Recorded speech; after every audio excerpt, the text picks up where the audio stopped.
Hello and welcome to Craft with Sarah and day 12 of the Halloween Craft Countdown, where I'm sharing 20 papercraft projects, all with a Halloween theme to make with your Cricut machine in 20 days.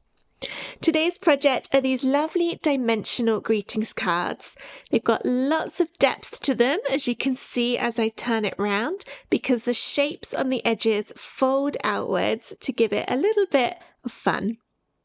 And we're using foam squares to build up the layers in the middle to help give it even more depth. Two different designs are included today. You've got this one, which is a bat and moon and star design, and then one with a little bit more colour, which is this one. If I tilt this, you can see this has got those lovely fold out layers too. And this one, we've got ghosts, we've got cats, pumpkins, and some more little ghosts in the middle. Adding silver, metallic or glitter card behind the solid colour card with all the little fold out bits really gives some extra shine. You can see when I hold this into my camera lights, it's getting that sheen to it, which enhances the overall effect, and it looks really, really beautiful. Let's find out where to get the files to make these fold out Halloween cards. Let's get started. The files for this project are free for the next 24 hours. Here's how to download them. Register a free ticket for the Halloween Craft Countdown at craftwithsarah.com/HCC24. After registering, you'll get an email which contains a link to the schedule page for the countdown. Visit the schedule page to find and download today's files. Each download is only available for free for 24 hours after it goes live. If you've missed some, check out the Instant Access Bundle at craftwithsarah.com/HCC24 bundle, which gives immediate and ongoing access to all of the files from the Halloween Craft Countdown, plus loads of extra bonus designs. The download comes in a zip folder. You will need to unzip this before uploading the SVG files into Cricut Design Space. This is what one of the fold-out card designs looks like when it's loaded into Cricut Design Space. If you're not sure how to get to this step, go to the schedule page for the Halloween Craft Countdown and check out the Foundation Learning section near the top of the page. Within there is a link to another tutorial on how to upload SVG files into Cricut Design Space. So if you need a little extra helping hand to get to this point, follow that tutorial first and it will show you everything you need to know.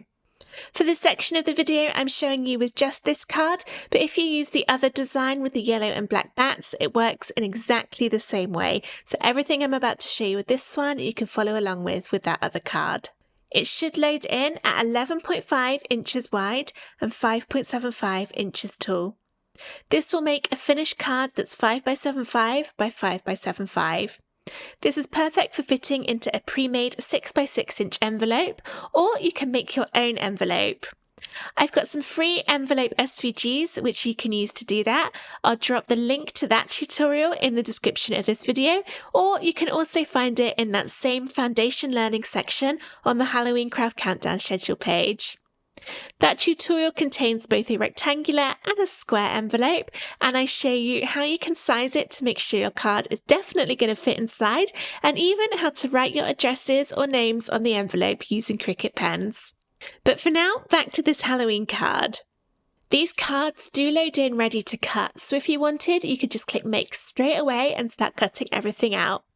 However, what I like to do is to add a score line down the middle of the base card to make it a little bit easier where to fold. If you don't have a scoring wheel or stylus, you can skip this step. First, click on the card and then ungroup the layers by clicking the ungroup button at the top of the layers panel to separate them out. You can then click the base card either in the layers panel, or you can just click it and move it on the screen. By moving it underneath, it makes it a little bit easier. Now, just so that you can see what I'm about to do, I'm going to change the colour of this to something light so that you can see my score line. You don't need to change the colour, keep it as black. It just means that your score lines will be a little tricky to see. To add a score line, go into Shapes and choose the score line option, which is the first one. Make it the height of the card, which is 5.75 inches. Drag a box by clicking and dragging with your mouse that touches the score line and the base card, but nothing else. I've now got those two layers selected, which you can see in the layers panel because they've got a green background to them. Press Align along the top and then Center. And that puts the scoreline exactly in the middle. We're not quite done yet though, because we need to tell the Cricut that we want it to score on this rectangle. So to do that, with those two layers still selected, press Attach at the bottom of the layers panel. We now need to move it to the bottom again, because if I drag that over the card, it's now showing over the top. So we'll go Arrange, Center Back, and then you can put it back into position. You don't actually have to move it back into position if you don't want to. It still cuts fine no matter where it is on the screen, but I like putting it back to see the finished effect.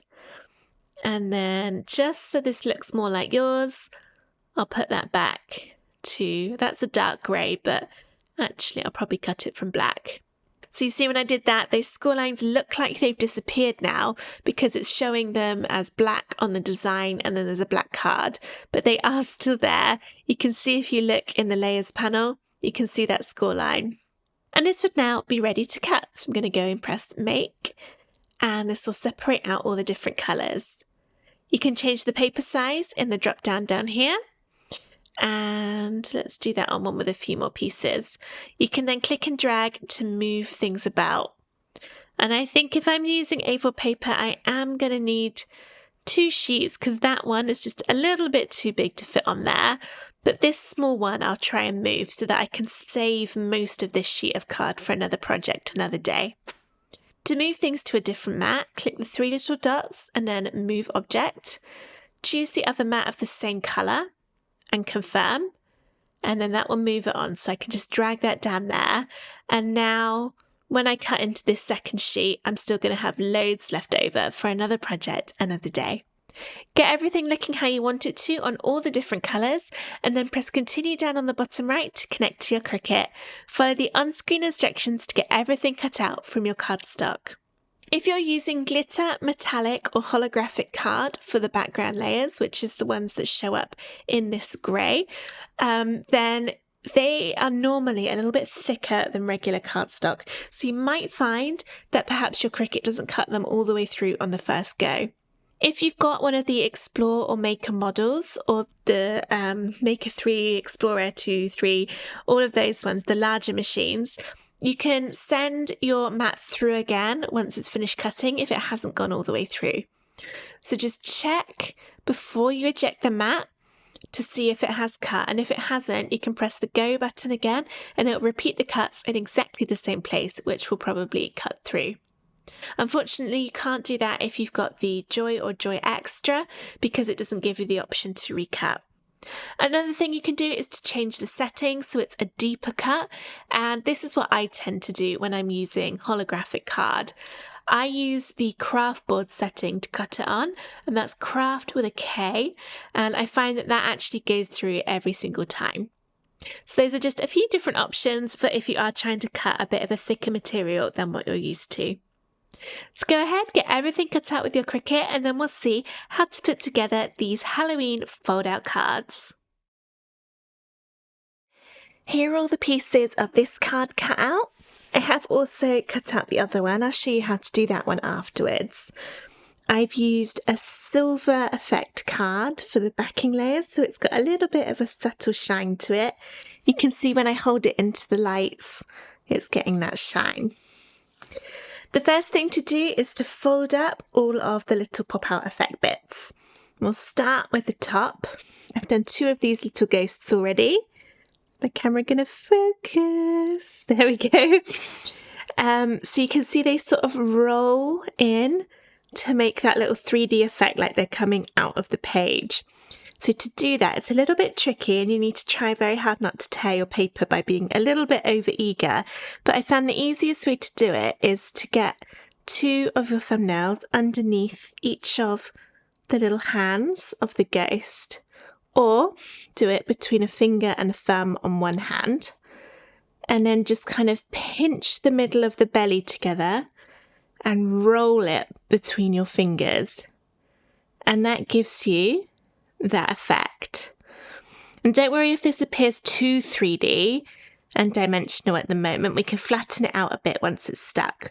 So I'll do this one again. Got it in between my nails. And then I'm just going to roll it in like that. And there they are. See, when I tilt it, you've got that dimension in them now. And these work best when cut from a thin card. My blue here, I've made a little bit of an error on because I've cut this from pretty much the thickest card that I own. And I've tried folding up some of these ghosts in the same way. And because the card is so thick, they are not moving. So my card's not going to end up quite as 3D as it should. I should have used a much thinner card for that blue. But anyway, it's still going to look nice. So I'm going to persevere with it. Next, we've got the orange bit. And these are all the sides of the pumpkin. So you can sort of go in each one, the little thin bits, and fold them upwards. I'm folding them all the way up vertically for now. They won't end up quite that high. I'll fold them down a bit more. But it's helpful to have them really out the way for when we add the glue in a moment. Just to know that we're definitely not putting glue on the bits that will be dimensional. So I'm going to go through and do all of the pumpkins just like this. Right, that's all those pumpkins folded over. Then we've got the cats. And again, I think these will be easiest to sort of pinch in together like that. So just either side of those cut lines, pinch it in. And then repeat that for all of the cats along the whole circle.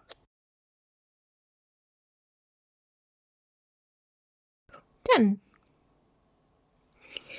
And then we've got the very bottom. And as I said, my ghosts are not cooperating because I've cut this card. It's way too thick. It's probably about 3 or 4 times the thickness of that white, and it's just not working. So I'm going to try and just at least get their hands coming out a little bit so they look a little bit dimensional.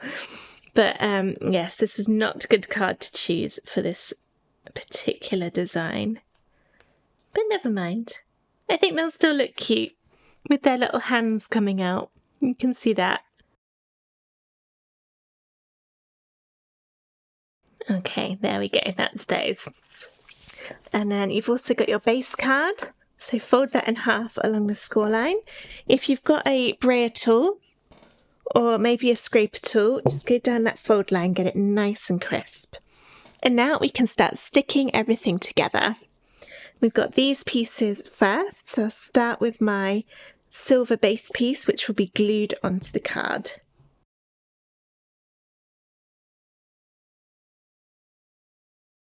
And then straight on top of that is our base piece with those little ghosts in the corner. Make sure when you're adding glue to the backs of these, you don't put any glue over the bits that pop out. So I'm not going to put any glue on the backs of the ghosts, but I will add a little bit just around the stars in the corners and between the two ghosts to make sure that these corners and edges do stick well to the rest of my card. Stick that in the middle and there'll be a little border showing that silver. Don't worry if your little pop-out bits, fold-out parts, flatten during the sticking process. We'll fix that at the end. Next is this one, which is also a glue layer. This is the silvery bit that goes behind the purple layer with the cats on.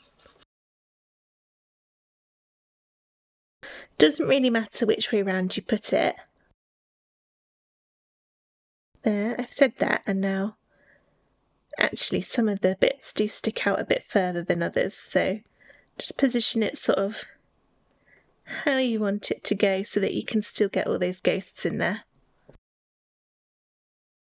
Then I'll glue the cat layer on top. Again, make sure you don't put the glue on any of the cats, but try and get some, if you can, around the edges, otherwise it's going to not be stuck on very well.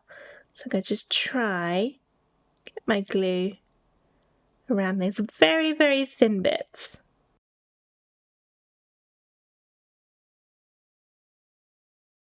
Now we can line it up and drop down. Gently push it down because we don't want that glue to smush out from the thin edges. Just being ever so careful, tiny little taps. There, and then moving on to the next layer. For the silver, this time I'm going to stick it on with some foam squares to start building up extra dimension. Got my foam squares here. I'll add a few of these.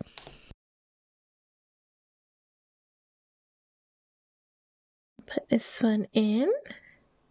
Sort of trying to slide it under the tips of the ears. Again, the positioning doesn't matter too much. Because it's circular, it always ends up looking nice no matter which way around you put it. And then this will be glued on top. And once again, we're not going to add any glue to the backs of the bits that fold out, but try and get some in the other places.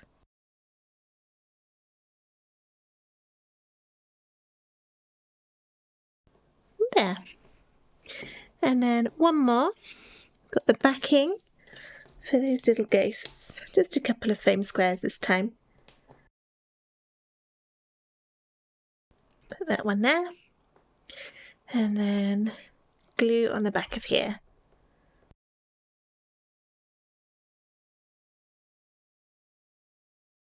Alright, so that's all nicely assembled, and if you had lost any of the fold out effect, you can sort of put it all back into place now.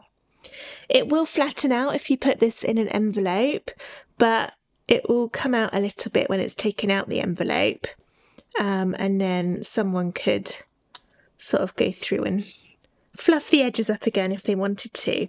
However, these particular cards with the fold out effect do work best when they're presented in a gift box rather than an envelope. When they're put in a box, it means that there's lots of height to it, so the top doesn't end up getting squished like it would if you put it in an envelope. So when it's opened up, it's still got all of these pieces folded out like they should be. I have some free presentation box SVGs available on my website. I'll add the link to this in the description of the video, and it's also included in the foundation learning section of this Halloween craft countdown. So if you view the schedule page and then look near the top at the box which says foundation learning in the heading, and then look through there and you'll find the tutorial for the presentation boxes. There is also a separate tutorial on how to make handmade envelopes, so if you did want to put it in an envelope instead, you can find that there too. That's card 1 done, so now we need to move on to card number 2. Here are all the pieces for the second card. I've already done all the folding out of all the little shapes. The top layer on this one doesn't have anything that folds out, but the other ones do. So I did the same thing of just pinching the sides of those stars together to give the 3D effect. And then on this one, we've got the edges of the bat wings. They come out. It's a bit hard to see. Hopefully you can see that a little bit. And then on this one, we've got the wings of the bats in the corners that fold out. It goes together in pretty much exactly the same way as the first one, but we'll go through and do it together anyway. So I've got my base card. There it is. Just make sure it's around the right way so it opens the way I want it to. And then my silver card. This one will be glued on.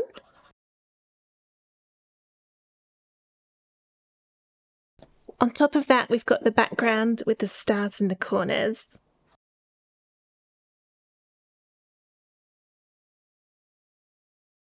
Didn't line that up very well, so my glue's come out a bit. It dries clear, so it should be alright. Alright, next we've got the biggest piece here. Now, I'm gluing this on both of the cards because I don't want them to end up too tall that they don't even fit in a presentation box, but if you wanted to, you could foam these silver pieces.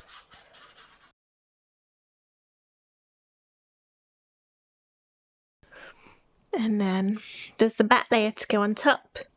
And it's just like the first card. Try and get some glue around those edges. You'll end up with a much better stick to these pieces and they'll be less likely to catch on things. For example, when taking them in and out the envelope or the presentation box. Just don't get your glue on the bits that actually fold out. That glue's on top. The bits that fold out go in the corners. Like that. Then next are these pieces, starting with the silver, which will be stuck on with some foam squares.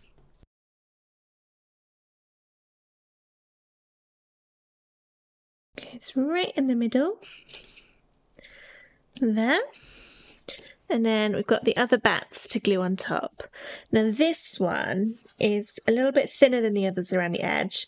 I'm not going to worry too much about getting the glue around this one because the fold out bits come so close to the edge. I think it'll be okay. And that one.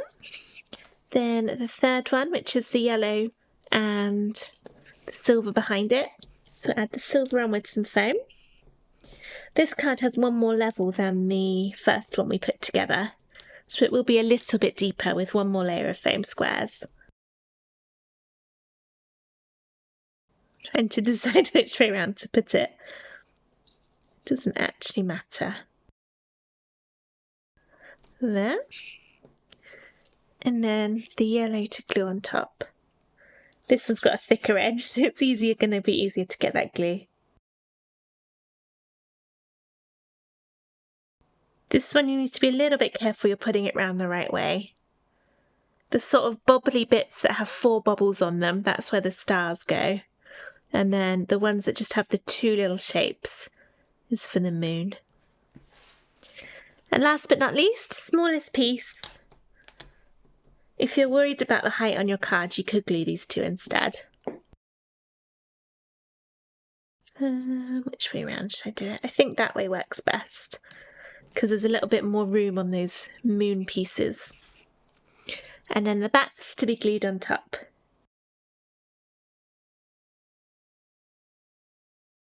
Now all the pieces are stuck, you can go through and pop out any bits that have gone back in along the way. That's my little bat wing there. I think that's the only one. I'm going to flatten those out a little bit. They're a bit too tall. But now my card is all finished. Get that lovely shine from the silver. And I'm not sure it's really showing out how dimensional it is. I think you can kind of see from that angle. But it looks great, and it's lovely when paired with that second card. I hope that you enjoyed making these fold-out Halloween greetings cards with me. If you did, please give the video a thumbs up and subscribe to my YouTube channel for loads more Halloween crafts and greeting card designs.